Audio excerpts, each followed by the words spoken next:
व्यवस्था विवरण 13वां अध्याय कुल वचन 18। यदि तेरे बीच कोई भविष्यद् वक्ता या स्वप्न देखने वाला प्रकट होकर तुझे कोई चिन्ह या चमत्कार दिखाए और जिस चिन्ह या चमत्कार को प्रमाण ठहराकर वह तुझसे कहे,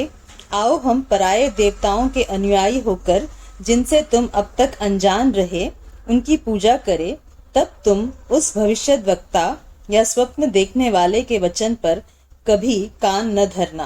क्योंकि तुम्हारा परमेश्वर यहोवा तुम्हारी परीक्षा लेगा, जिससे यह जान ले कि ये मुझसे अपने सारे मन और सारे प्राण के साथ प्रेम रखते हैं या नहीं। तुम अपने परमेश्वर यहोवा के पीछे चलना और उसका भय मानना और उसकी आज्ञाओं पर चलना और उसका वचन मानना और उसकी सेवा करना और उसी से लिपटे रहना। और ऐसा भविष्यद् वक्ता या स्वप्न देखने वाला जो तुमको तुम्हारे उस परमेश्वर यहोवा से फेर के, जिसने तुमको मिस्र देश से निकाला और दासत्व के घर से छुड़ाया है, तेरे उसी परमेश्वर यहोवा के मार्ग से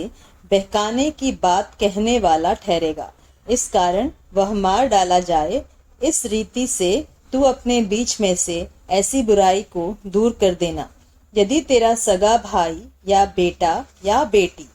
या तेरी अर्धांगिनी या प्राण प्रिय तेरा कोई मित्र निराले में तुझको यह कहकर फुसलाने लगे कि आओ हम दूसरे देवताओं की उपासना या पूजा करें, जिन्हें न तो तू न तेरे पुरखा जानते थे, चाहे वे तुम्हारे निकट रहने वाले आसपास के लोगों के, चाहे पृथ्वी के एक छोर से लेके दूसरे छोर तक दूर दूर के रहने वालों के देवता हो, तो तू उसकी न मानना और न उसकी बात सुनना और न उस पर तरस खाना और न कोमलता दिखाना और न उसको छिपा रखना। उसको अवश्य घात करना। उसको घात करने में पहले तेरा हाथ उठे, पीछे सब लोगों के हाथ उठे। उस पर ऐसा पथराव करना कि वह मर जाए, क्योंकि उसने तुझको तेरे उस परमेश्वर यहोवा से, जो तुझको दासत्व के घर अर्थात मिस्र देश से निकाल लाया है, बहकाने का यत्न किया है। और सब इस्राएली सुनकर भय खाएंगे और ऐसा बुरा काम फिर तेरे बीच न करेंगे। यदि तेरे किसी नगर के विषय में, जिसे तेरा परमेश्वर यहोवा तुझे रहने के लिए देता है, ऐसी बात तेरे सुनने में आए कि कितने अधर्म पुरुषों ने तेरे ही बीच में से निकलकर अपने नगर के निवासियों को यह कहकर बहका दिया है कि आओ हम अन्य देवताओं की, जिनसे अब तक अनजान रहे,